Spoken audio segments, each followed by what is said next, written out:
A trap game for the Cincinnati Bearcats on Saturday? Ha! You're right. Our Locked On Bearcats, your daily podcast on the Cincinnati Bearcats, part of the Locked On Podcast Network, your team every day.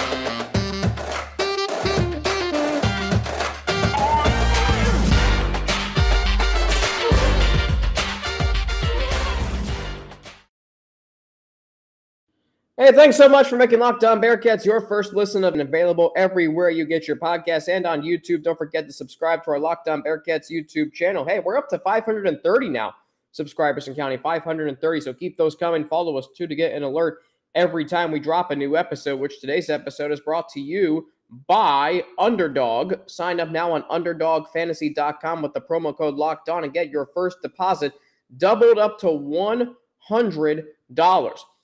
Alex Frank, former sports director of Bearcats Media, here with you on this Friday, the day before the Cincinnati Bearcats take on the USF Bulls tomorrow at 2:30. That game can be watched on ESPN Plus. I should say streamed on ESPN Plus. It can also be heard on 700 WLW beginning at 2 p.m. Dan Hoare, Jim Kelly Jr., and Mo Egger will have the call. Cincinnati looking for their 30th straight home victory at Nippert Stadium. Luke Fickell looking to get his 53rd win as Bearcats head coach. That would tie Rick Minter for the all-time lead in Bearcats football history. Russ Heltman and I talked about this yesterday. If you listened to our conversation, thanks to him for coming on. As always, my colleague at All Bearcats and Sports Illustrated. We talked about that Luke Fickell in this team, this program, does not believe in trap games. And so what I did was I went back over the last 5 years, the first 5 years of the Fickell era, and I looked at the trap games that the Cincinnati Bearcats played in. Now, trap games are subjective because you might view a game as a trap game that I don't. I might view a trap game that you personally don't, and that's okay. That's why it's subjective. It's subjected to one's own opinion. So I've got my list of trap games for the Cincinnati Bearcats. And by the way, they won every one of these games. 2017, they beat Austin Peay. God, that feels like a lifetime ago. I know they use that expression a lot, by the way. And then they beat Miami on the road 21-17. They trailed 17-6 in the fourth quarter. 2018, South Florida, their opponent tomorrow, they beat them 35-23. That was the game before UCF, College Game Day, primetime ABC. USF had come in losing 2 straight. 2019, Marshall was a trap game. It's the week before UCF, Friday Night Lights. They beat them 52-14. And then the game after UCF, they beat Houston on the road by 15, 38-23. USF on the road, they weren't very good that year. I believe they were 4-5 or 3-6 going into that game. I'll have to go back and look. They won 20-17. That was the week before Temple. But if you remember, they had to come back from down, I believe, 17-0 in that game. There weren't any trap games in 2020. Last year, there were 4. Indiana, they won there 38-24. I view that as a trap game because it was the game before Notre Dame, and Indiana was still Big Ten on the road. They had high expectations. It was family day, rabid fan base, rabid crowd. Bearcats won that game. Game after Notre Dame, Temple, short week, took care of business there, 52-3. They won at USF 45-28 the week after game day, the week before SMU. And then their final regular season game, they went to ECU, a very good ECU team, and beat them by 22, 35-13. So the point is they're undefeated in quote-unquote trap games, and they've gotten better at just dominating those games. And I remember being in the student section, and this was, my 15th day as a student at the University of Cincinnati. 15 days into my first semester as a Bearcat. And what I remember was the Bearcats struggled in that game. I mean, Austin Peay was primed for an upset, seemingly the whole night. Bearcats somehow managed to pull away from that game. And if you really want to go into it, we can look at this is going to be fun. If you want to look at the stat sheet from that game and look at the players who were here that day, I mean, there are only I can name one for sure in Wilson Huber, but maybe 2. I don't remember if Jabari Taylor was here in 2017 or not. But, I mean, that game, the Bearcats, that was the first game of the Luke Fickell era. And there were high expectations. I thought they could go 8-4. That was, that didn't happen. They went 4-8, the complete opposite of 8-4. So the point is this. They've gone from being a program who could barely beat Austin Peay before they went to Michigan, and they held their own there for 3 quarters. They have come to a point where they can now go into Bloomington, Indiana, and beat a very good Indiana team by 14, and then, or I should say, before the biggest game in school history in Notre Dame. That's how far this program has come. And I do agree with Russ that they don't believe in trap games. Because this is a program that they can dominate trap games. You can go play at Tulsa after beating Indiana by 21 when Tyler Scott becomes the first Bearcat wide receiver with 3 touchdowns in the first half. Every game this team approaches the same, with the mindset of they want to dominate you. Sure, they might have a different approach or a different emphasis on the games. I mean, UCF, Navy, and teams like that, Miami, sorry, my voice cracked. That was weird. They'll get special attention. They'll get different emphasis because it means more. It's a bigger game, and Luke Fickell will adjust the emphasis for that. But aside from that, I mean, Tulsa and USF, the approach is the same. They want to dominate. And I know the Bearcats only beat Tulsa by 10. If you're going to come back at me with that, that's fine. Did you see how well the Bearcats defense played? Most sacks since 2002, and most tackles for loss since 2007. I mean, those don't just happen and you overlook them because you want to complain about you only won by 10 at Tulsa. And Tulsa's not a bad football team, and if you've watched the previous 3 games against them, you would know that. And you do, listening to this podcast. So the approach of every game for Cincinnati is a mindset of domination. And that's what you want to see tomorrow against South Florida. And why this could be viewed as a trap game? Well, it's the game before the bye. You've been at it since fall camp started in early August. So you've been going nonstop, full intensity for 2 months. You just went on the road and played a very good physical Tulsa team. You've played Indiana. You played your rivalry. You played your home opener. You played your season opener. Every game has a meaning behind it.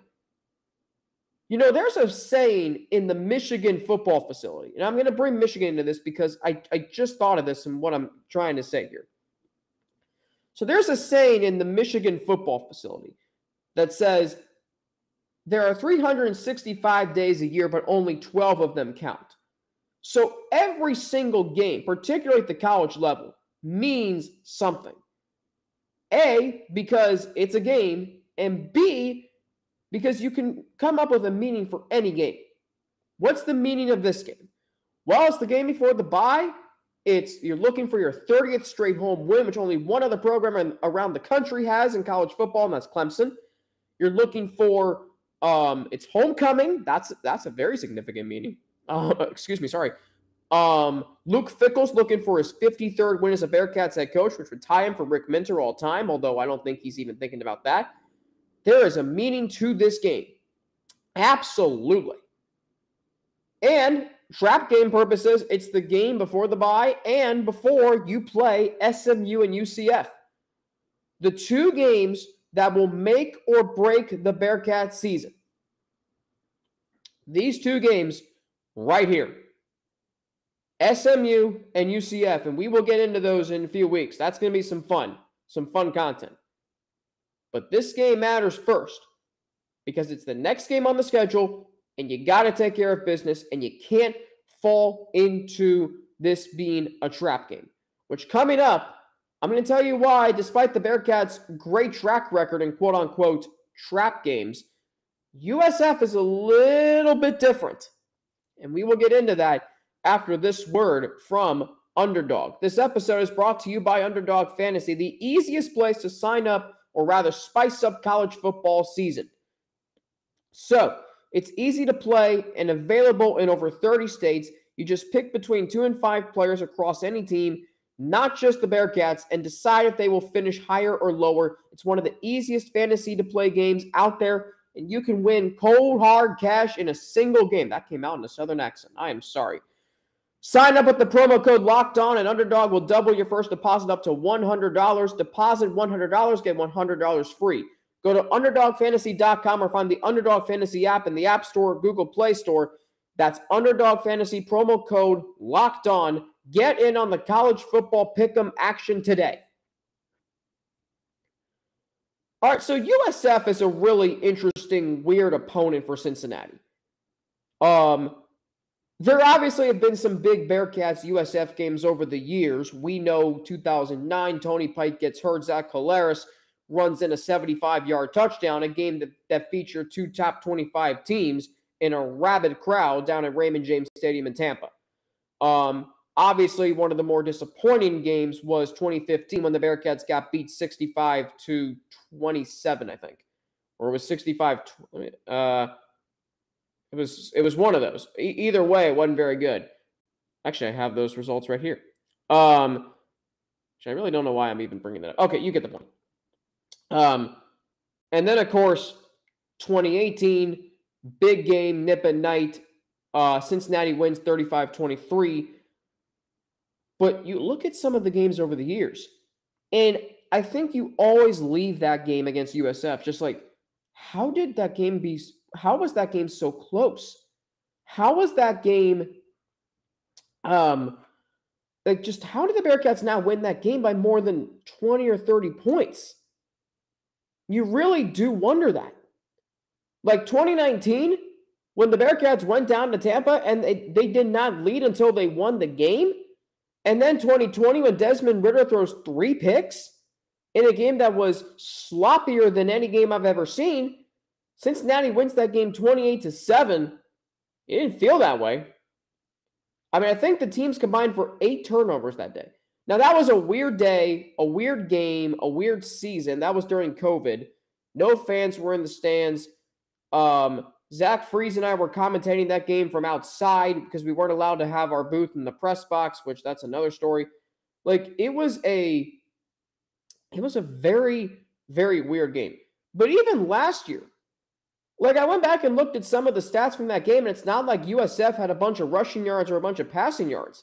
They had a pick 6 to start the game, and then Cincinnati ended up getting to a 38-17 lead. But, I mean, it was just a game that you walked away from. That game should have been a lot more lopsided than it was. At one point in the fourth quarter, it was 38-28. And then Ryan Montgomery ripped off a 50-plus yard touchdown to close things out. But USF is not good.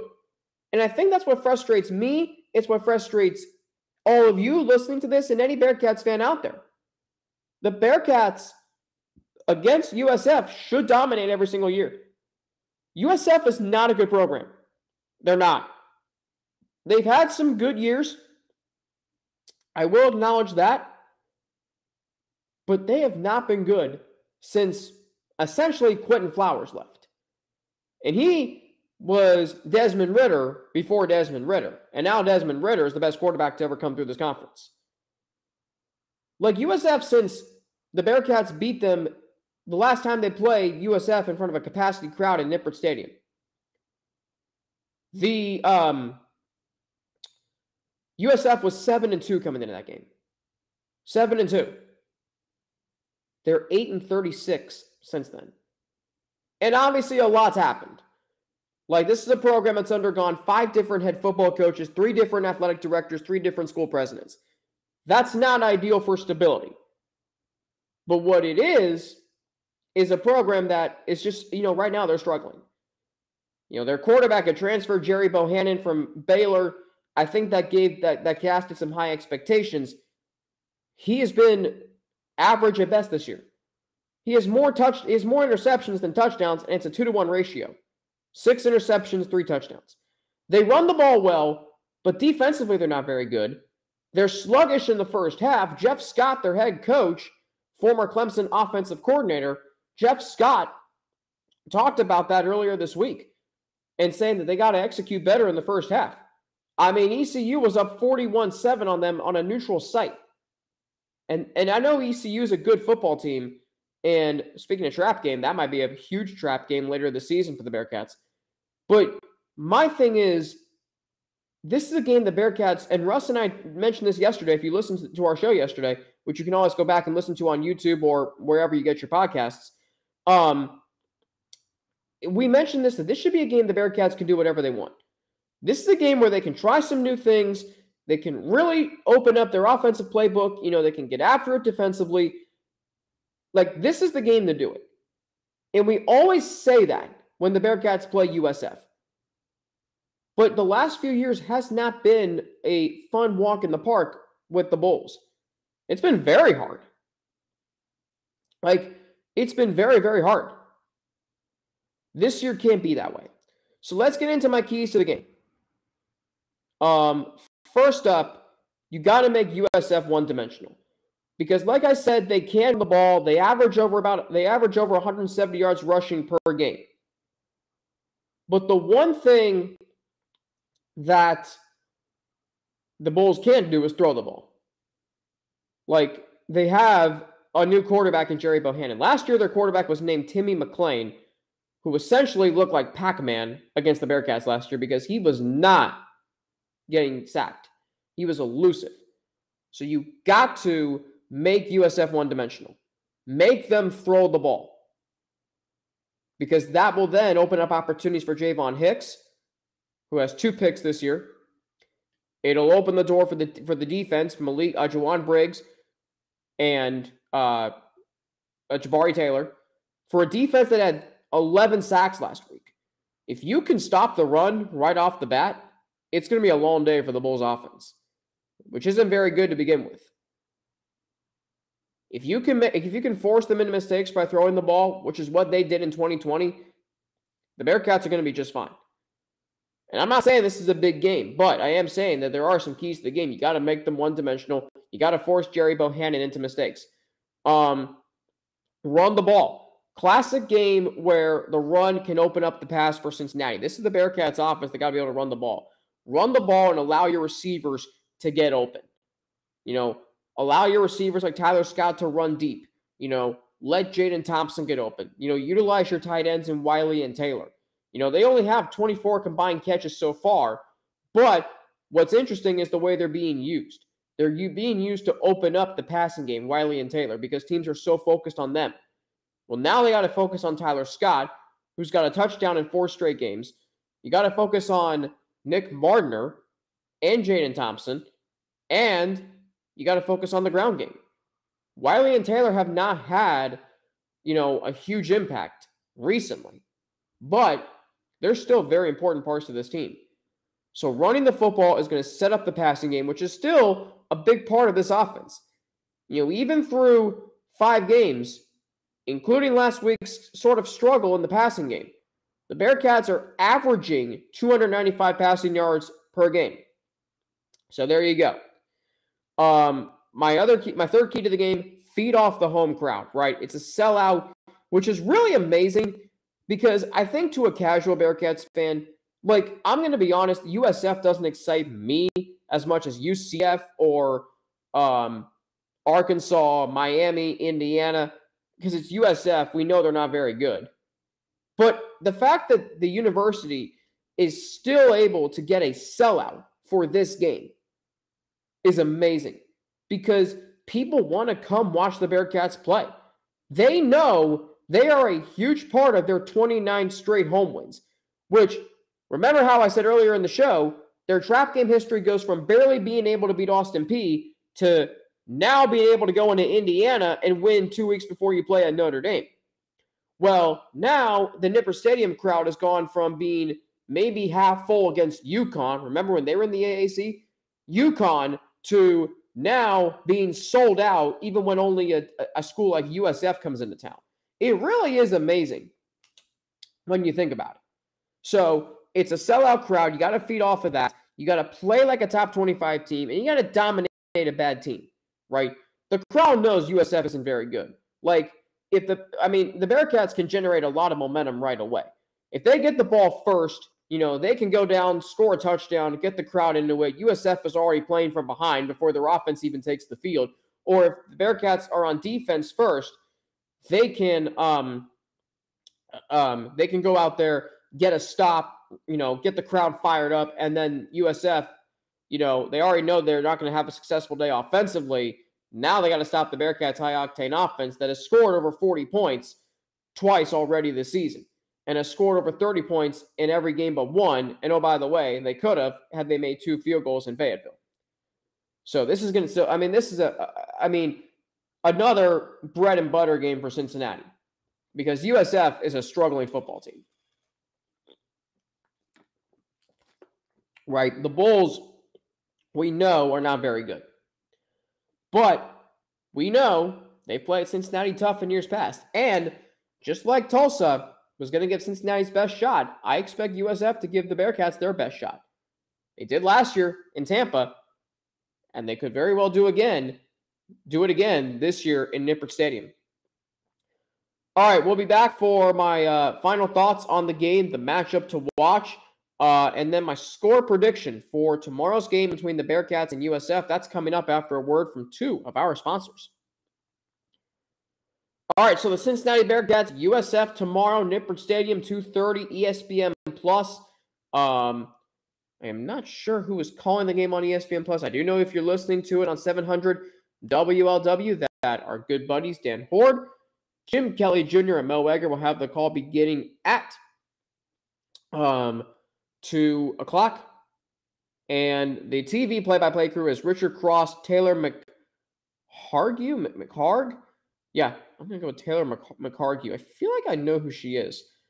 Anyway, so you'll have to stream the game on ESPN Plus, which I cannot wait till we don't have to do that in the Big 12. Anyway, although you might have to, but the Big 12 now on ESPN Plus. Anyway, so the matchup of the game for me is USF's running game against Ivan Pace and the Bearcats defense. Right? If you're able to stop the run game, if Ivan Pace is able to, continue to build off the season he's having, and by the way, when you read in rankings, it's ridiculous. He leads the country in tackles for loss with 13.5. That's 4 more than the next closest player. Ranks number 2 in the country with 6 sacks. He's number 5 with 11.2 tackles per game.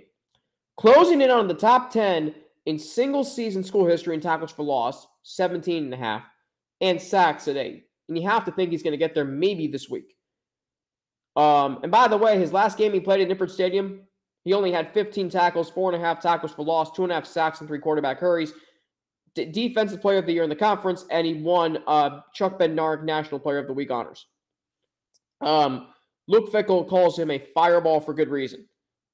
Pro Football Focus, top linebacker in the country with a 92.7 rating. That's higher than any player at the position in the country. 28 quarterback hits. That's the most in the nation. We are literally watching an All-American, right? We are literally watching a mid-round draft pick maybe become a first-round draft pick. Wouldn't that be something if the Cincinnati Bearcats in back-to-back years produced first-round draft picks? Something they had not accomplished since 1971 prior to this season. That's the kind of football we're watching with Ivan Pace Jr. And it's really fun to watch. It really is. So we look at this game. And Ivan Pace is terrific in the run game. But he's got to know where the ball is going because USF, from what I've seen in years past, they will run some misdirection. They have some speed. They have some fast players. They're elusive. And they can sometimes be hard to tackle. But Ivan Pace just has to play at his dominating level, which he has done through the first 5 games of the season. If he can do that, USF, I think, has no chance in this game. When you think about the Bulls and how much they've been outscored by in the first half, which I forget the exact number, I think it might be like 76-22 or something. That's bad. I mean, that's really bad. I mean, they were outscored 41-7 in the first half last week by ECU. You have to think Cincinnati can do that. I think Cincinnati will. I think it's going to be a very, very close game. What did I just say? Disregard that. We all have brain farts. If the Bearcats can knock out USF in the first half, this game is over. This game might be over before halftime. I'll say the Bearcats win 55-17. I want to feel really good about this team going into the bye week. I really do. Because you can't... Remember 2020. They barely beat USF 28-7. It felt like barely because the game was so awful. It was so badly played. I want to be at a point where we are feeling really good about this team. They did what they were supposed to do against the Bulls. They're 5-1. They're ranked in the top 25, and they've got their 2-game gauntlet at SMU and UCF coming up. That's where I want to be Saturday night when I talk to you all again.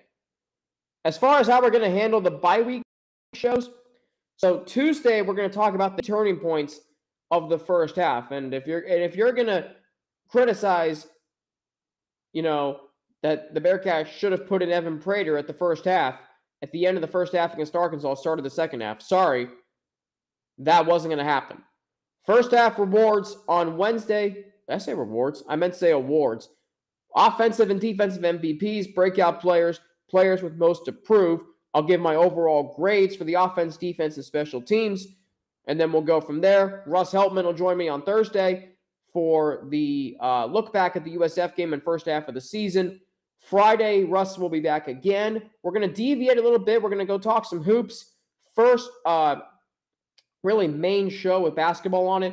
We're going to do a basketball preview show. Monday, our director of basketball recruiting over at Sports Illustrated, Jason Jordan. We're going to talk about Jizzy James, Isaiah Collier, Flory Badunga, and so much more.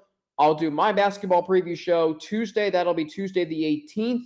And then before you know it, we are back and better than ever on Wednesday as we lead into a very big game with the SMU Mustangs Saturday night. Please don't make that game a 7 o'clock kickoff. It probably will be, though. Hell, it might even be a 9 o'clock kickoff, which would be even worse. So that's what we got going for you. Thanks, as always, for making Locked On Bearcats your first listen every day. We are part of the Locked On Podcast Network, your team every day. Hey, how about for your second listen? Get more on the Big 12 by making Locked On Big 12 your second listen. Everyday host Josh Neighbors and the local experts of Locked On take you across the conference in 30 minutes. Locked On Big 12, your second listen. That's Locked On Big 12. As for me, you can follow me on Twitter at Frankie_Natty with 2 N's, N-N-A-T-I.